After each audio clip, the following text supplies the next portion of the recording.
Hi guys, Aaron here with Ghost Raptor Gaming and Guns, and today up for review is the Shadow Systems MR920 Elite in 9mm.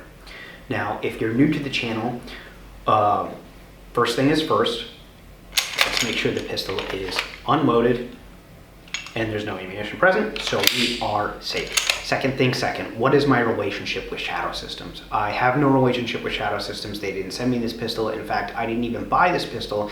The pistol for today's review is actually provided to me by American Firearms School. Today's video is brought to you by American Firearms School. American Firearms School is a full-fledged range located in North Attleboro, Massachusetts, and I've been a member there for about 3 years now. I have to say, I love it. They have clean facilities, super friendly staff, a wide variety of firearms, not only for sale, but to rent as well. And they have a wide variety of accessories, magazines, ammunition, ear and eye pro, targets, you name it, they've got it. Now they offer a wide variety of services for both members and non-members, including classes. There's a lot of different versions of the classes that they offer, but one of them would be a learn to shoot. So if you're new to firearms, it's a good way to get into it. In fact, I attended a learn to shoot just for the heck of it, and I have to say I was blown away. The instructor was super humble, yet professional and laid back, and he did a really good job of making sure that everybody absorbed what they needed to learn so they could shoot not just safely, but accurately as well. If those kind of group settings aren't exactly for you, well, you're in luck, because they have private lessons available as well.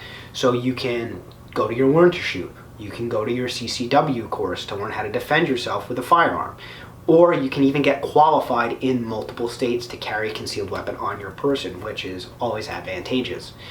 Now, they offer a couple other services for everybody, one of which is Ladies Night. Ladies Night is every Tuesday night, and ladies shoot for free, so fellas, it's a really good date night idea, or if you just want to go out with your girlfriends, hey, go have a blast.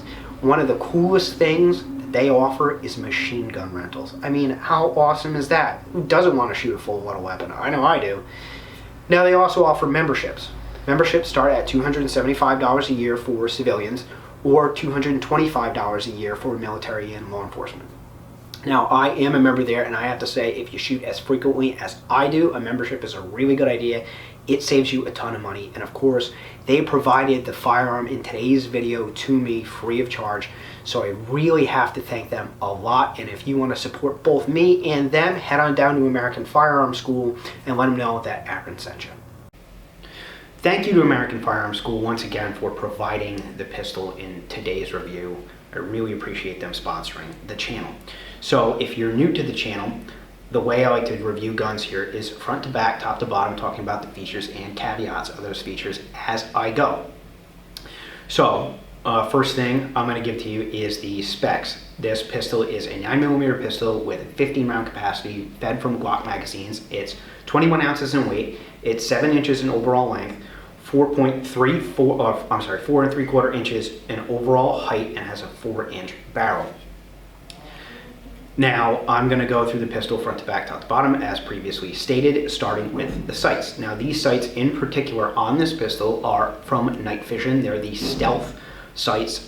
They co-witness with some optics. They don't co-witness with others. That's kind of the nature of the game. Sometimes you need suppressor rate, sometimes you don't. But the sights themselves are quite good.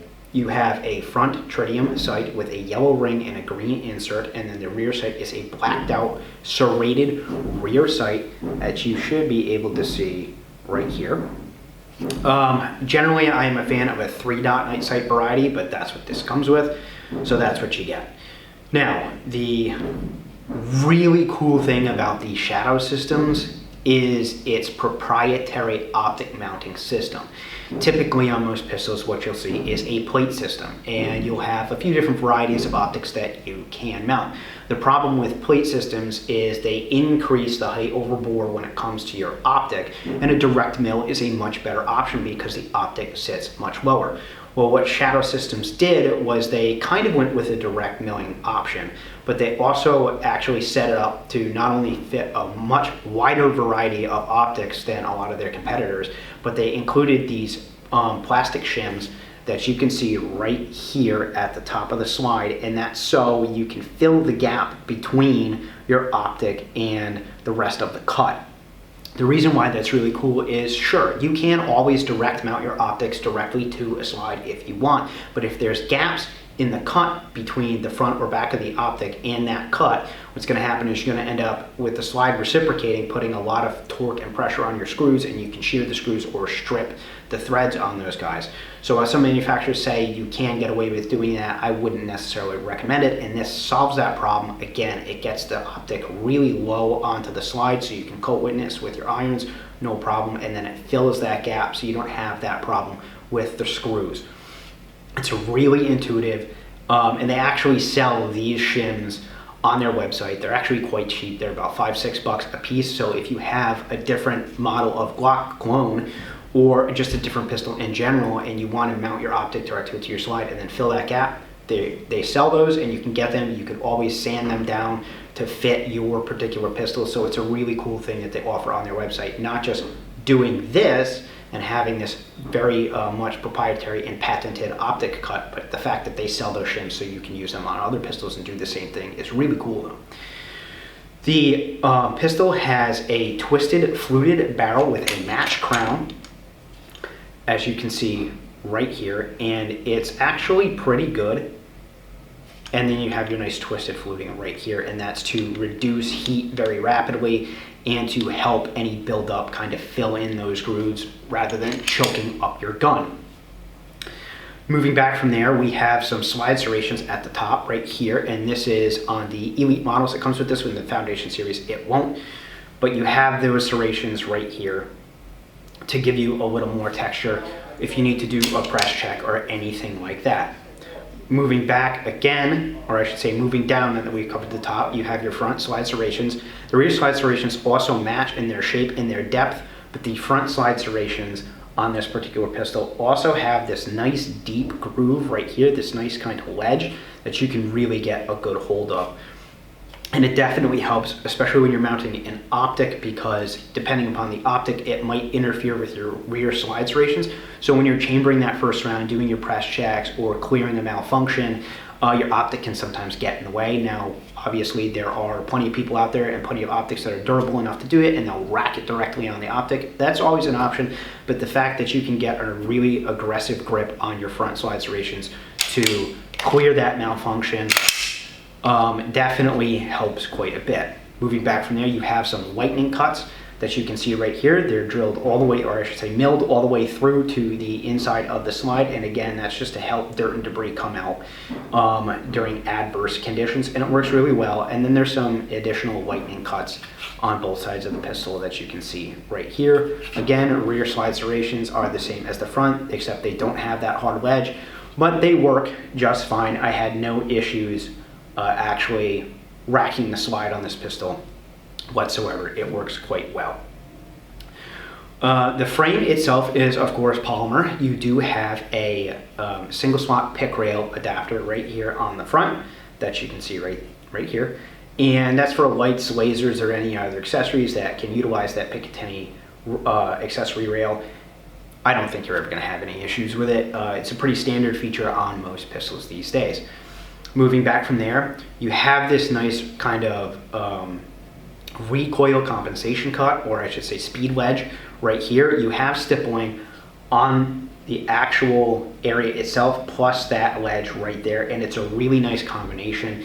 It really allows you to have a nice memory pad with your dominant hand's trigger finger, and then of course on the other side you can depress that downwards or lock into it with your support hand thumb to mitigate the recoil. It works really, really well for that, and as a result, this pistol was very soft shooting and very fast firing at the same time. Then you have your little disassembly tabs right here for your slide lock.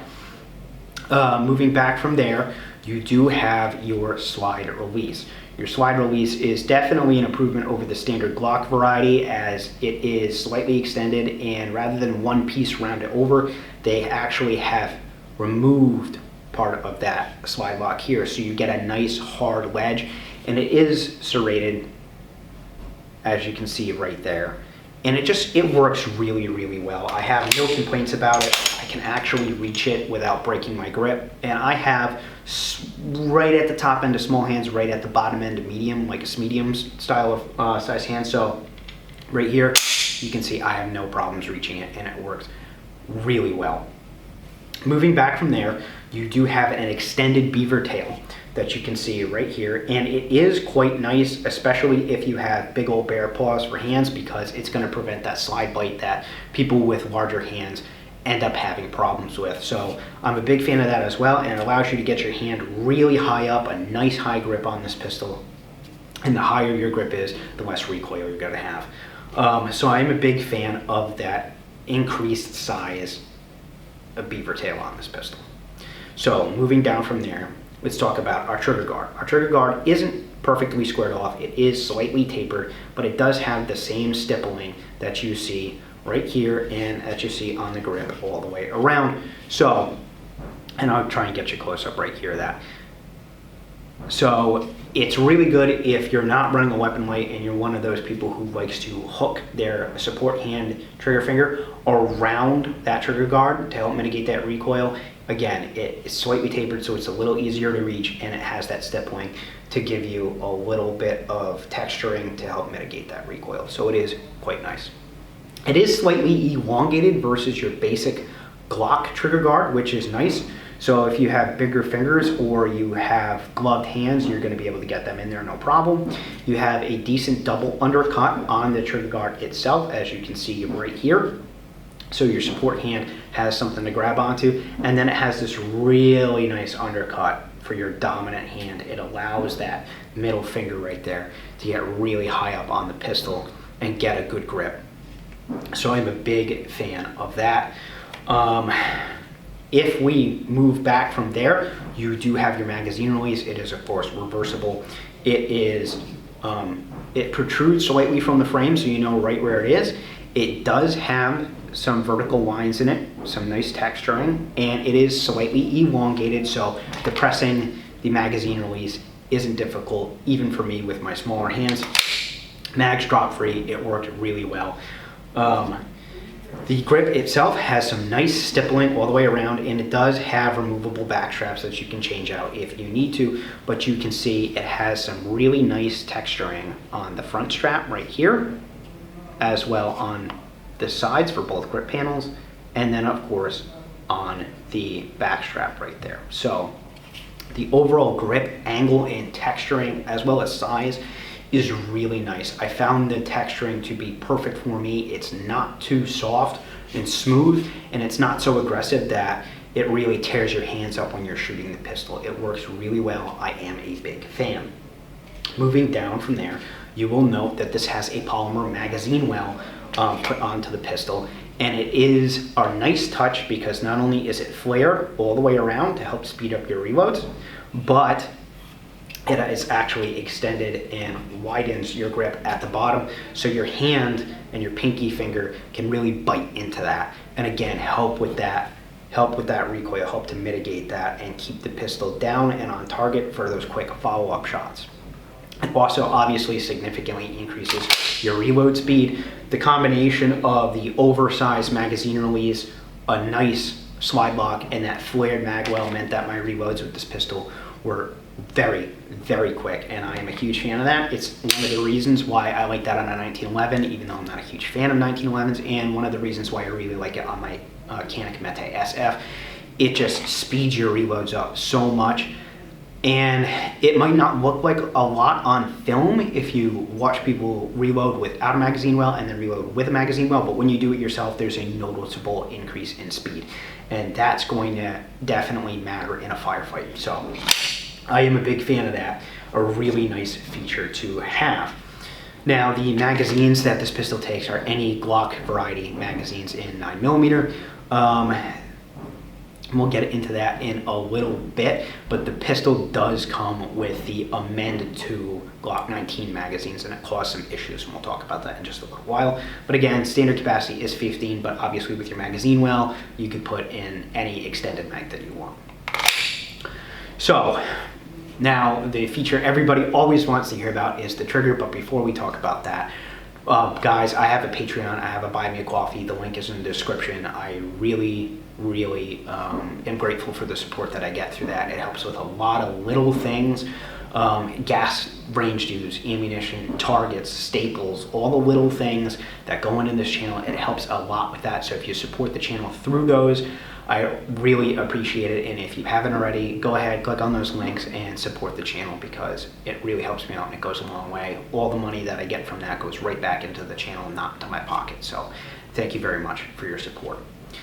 Now, the trigger.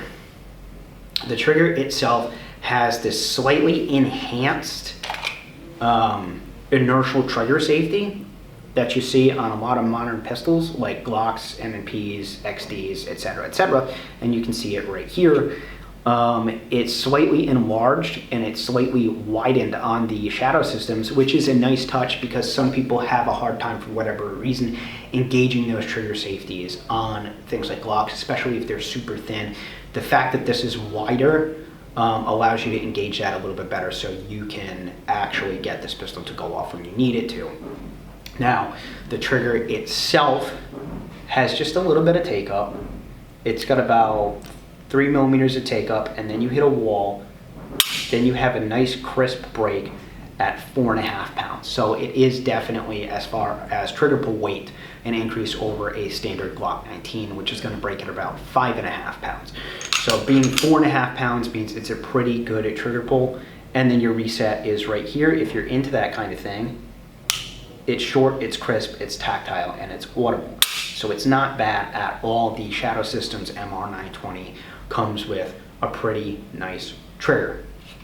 So let's talk about the accuracy that you get on this pistol. And I'll insert some targets right here, but the way I do it is 7 yards standing for all pistols that I review here on the channel, and this was no exception. Inch to inch and a half groups were pretty standard, but 1 inch groups were pretty easily attained, and I think it's pretty dang accurate for a pistol. So good accuracy out of this guy. How is the reliability? This is where we get out into the weeds a little bit when it comes to these Glock clone pistols. And make no mistake, that's what this is. But the gun itself comes with an MN2 Glock 19 magazine. Now, it looks like a nice mag, but it's really not. It's not reliable, and it induced a lot of malfunctions right out of the gate when I started testing this pistol. And this pistol was brand new when the range lent it to me. Nobody had even fired it yet, so I got a little worried. It started having failures to feed every 2 or 3 rounds, and I was like, oh man. But being an experienced shooter, I figured it's probably that MN2 mag. Let me go up front and get a Glock 19 mag. So I did. I went to the counter, I talked to my buddy Jim. I said, Jim, I'm having a lot of malfunctions. I think it's the magazine. Do you have a standard Glock 19 magazine for me? And he was like, yep. He grabbed me one, took it back out, shot it. No more malfunctions from that point on. So if you buy one of these pistols, just to know it comes with an MN2 mag. Replace it with Glock 19 magazines as soon as possible, and you won't have any reliability issues, because after that I started over. I went through 500 rounds and I had no malfunctions whatsoever. That's the standard here. I go through 500 rounds for every gun that I test, and I allow for 1 failure. If it has 2 or more, it fails the reliability portion of testing. Again, swapping the magazine out, cleared that right up. I went through 500 rounds, no problem. So accuracy is good, reliability is definitely good. The overall features that you get are good. Is there anything about this pistol that I would change? Just some personal preferences and just some very specific things for me. I like a 3-dot night sight variety, so I would like to change this rear sight out for a night sight variety. Again, night vision offers that. Not a big deal, but that's what I would do. And the only other problem I had with the pistol was the trigger guard. While it is elongated and while it's a decent trigger guard with texturing and a double undercut, I did note when I was firing this pistol, my trigger finger was rubbing on the inside of the trigger guard, and I developed a blister on my trigger finger rather quickly. So that's something that's completely specific to me. It could be specific to you. It's just a data point for you to take moving forward in case you're interested in purchasing one of those pistols. Now, these pistols run for about $750, so they're not super cheap, but they're also not super expensive, and I think you get a lot of bang for your buck from the suppressor height sights that co-witness with your optic, from this nice proprietary style of optic mount that's extremely versatile, a twisted fluted barrel with a match crown. Your slide serrations all the way around are quite nice. The texturing is phenomenal. The magazine well is really nice. The extended beaver tail gives you a really good grip and prevents that slide bite you have a pretty good trigger from the factory. I mean, all in all, it is a really good pistol for the money. So if you decided to buy one of these, I wouldn't blame you at all. Now, disassembly, reassembly is something that I'm going to include right now. So I'll do a cut to that and you can see it, but I'll save you some time if you're not interested. It disassembles and reassembles exactly like a Glock 19. No difference whatsoever. So disassembly, reassembly, maintenance, and the quality of the pistol are without a doubt super easy and high quality. I like the pistol a lot. I hope you enjoyed this content. This has been Aaron with Ghost Raptor Gaming and Guns. Have a nice day.